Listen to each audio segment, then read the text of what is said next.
ಎಲ್ಲರೂ ಕತೆ ಬಗ್ಗೆ ಕೆಂತಿದ್ರಲ್ಲ ಹೇಳ್ತೆ ಕಾಣಿ, ಅದಕ್ಕಿಂತ ಜಾಸ್ತಿ ಇದು ಸ್ಪೆಷಲಾಗಿ ಅಶ್ವಿನಿಗೋಸ್ಕರ ಆಫೀಸಂಗೆ ಕೇಂಡ್ ಕತೆ ಹೇಳು ನಾ ಹೇಳಲೇ ಇಲ್ಲ, ಈಗ ಹೇಳ್ತಿದ್ದೆ ಕಾಣಿ.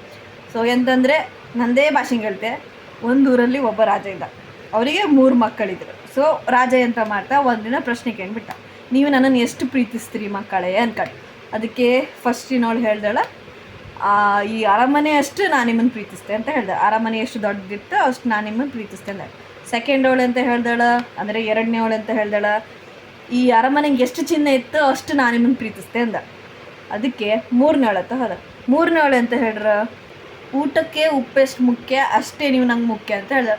3ನೇವಳು ಮಗಳು ಹೇಳೋದು ಕೇಳ್ಕೊಂಡು ರಾಜನ ಬೇಜಾರಾಯ್ತಾ. ಅದಕ್ಕೆ ಅವನೆಂತ ಮಾಡ್ತಾ ಸೀಟಾಗೆ ಫಸ್ಟ್ 2 ಮಕ್ಕಳನ್ನ ಶ್ರೀಮಂತ ಕೊಟ್ಟು ಮದುವೆ ಮಾಡಿಸಿ 3ನೇವಳಿಗೆ ಬಡವ್ರು ಕೊಟ್ಟು ಮದುವೆ ಮಾಡ್ತಾರೆ. ಒಂದಿನ ಅಂತ ಮಾಡ್ದ ರಾಜ 3 ಜನ ಮಕ್ಕಳ ಮನೆಗೆ ಹೋಪ ಅಂತ ಡಿಸೈಡ್ ಮಾಡಿ ಫಸ್ಟ್ ಮಗಳ ಮನೆಗೆ ಹೋದ. ಅಲ್ಲಿ ಹೋದ್ರ ಕೂಡ ಮಗಳು ದೊಡ್ಡ ಹ್ಯಾಂಗೋ ಶ್ರೀಮಂತರಲ್ಲ, ಸೊ ಸೇವಕರ ಕೈಗೆ ಎಲ್ಲ ಕೆಲಸ ಮಾಡಿಸಿಬಿಟ್ರು. ಊಟ ಎಲ್ಲ ಮಾಡೋದಲ್ಲ ಸೇವಕರ ಕೈಗೆ ಮಾಡ್ದಾಳ. ಅವಳು ನಿಂತ್ಕೊಳ್ಳಲಿಲ್ಲ. 2ನೇವಳು ಅವಳು ಹಾಗೆ ಮಾಡ್ದಾಳು. 3ನೇವಳು ಅಂತ ಮಾಡ್ದಾಳು, ತಾನೇ ಖುದ್ದ ಅಡುಗೆ ಎಲ್ಲ ಮಾಡಿ ಬಡಿಸ್ದಾಳು. ಎಂತಾಯ್ತಂದರೆ ಊಟ ಮಾಡೋತ್ತಿಗೆ ರಾಜಂಗೆ ಉಪ್ಪು ಕಮ್ಮಿ ಆಯ್ತು. ಆವಾಗ ಮಗಳ ಹತ್ರ ಹೇಳ್ತಾಳೆ, ಮಗಳೇ ಉಪ್ಪು ಕಮ್ಮಿ ಆಯ್ತಲ್ಲ ಅನ್ಕ. ಈಗ ಗೊತ್ತಾಯ್ತು ನಿಮ್ಗೆ ಉಪ್ಪಿನ ಬೆಲೆ, ನಾನು ಮೊದಲು ಹೇಳಿದಾಗ ನೀವು ಎಂತ ಹೇಳ್ರಿ.